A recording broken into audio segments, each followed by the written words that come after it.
Hey everybody, today I'm going to review a little game called Gato Roboto, which was developed by Doinksoft and published by Devolver Digital in 2019. This is a Metroidvania style game, and the story starts off with a space ranger named Gary who's on patrol with his pet cat named Kiki. Remember that cat you used to have? Oh, Kiki! Hey, yeah. Gary picks up a mysterious signal coming from an abandoned research facility. And just as he's setting course for the planet, little Kiki comes up and jumps on the keyboard. This causes the spaceship to crash into the research facility and leaves Gary trapped inside, which means little Kiki's gonna have to be the one who goes out to investigate, setting up the ridiculously adorable premise for the game, where you play as Kiki the cat. So exploring an abandoned research facility full of nasty creatures and hazards might seem like an insurmountable task for our little feline friend. However, Kiki is quite capable of conquering the challenge. She can claw her way up the walls to gain access to different areas, and even though she doesn't like water, she is able to swim. However, she is completely defenseless against attacks and hazards, and she has no attack ability of her own.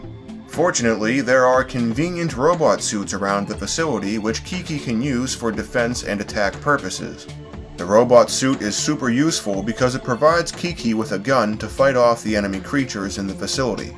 It also provides Kiki with some protection against enemy attacks and hazards. As you progress through the game, you'll find new abilities for the suit like missiles, a spin jump, and a dash ability.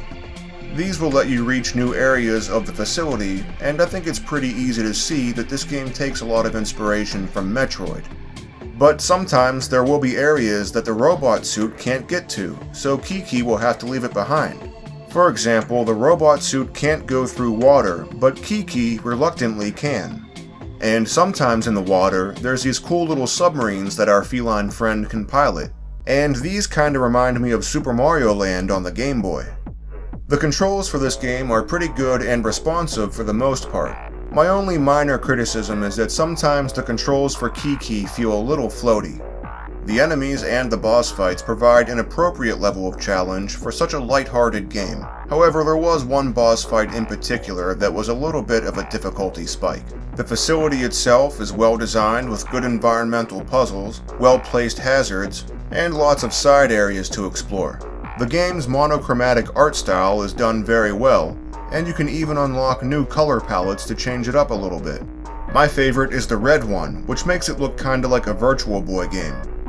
The sprites all look pretty good despite only using one color. However, sometimes the enemies don't always stand out against the rest of the level. But that's a minor complaint because once you learn what the enemies look like, it's not really a problem anymore. The music is surprisingly good, and often creates a creepy atmosphere to contrast against what is otherwise a rather cute game. Overall, I've gotta say I really enjoyed Gato Roboto. It's a really well-made and fun Metroidvania game with an adorable premise that won't take up too much of your time. So if you're a fan of the genre, I definitely think it's worth checking out. Thank you very much, Gato Roboto, for being such a good game. Thank you very much, Gato Roboto, you certainly are not lame. So that brings us to the end of this little review. Of course, don't forget to like, comment, and subscribe, and I'll see you next time.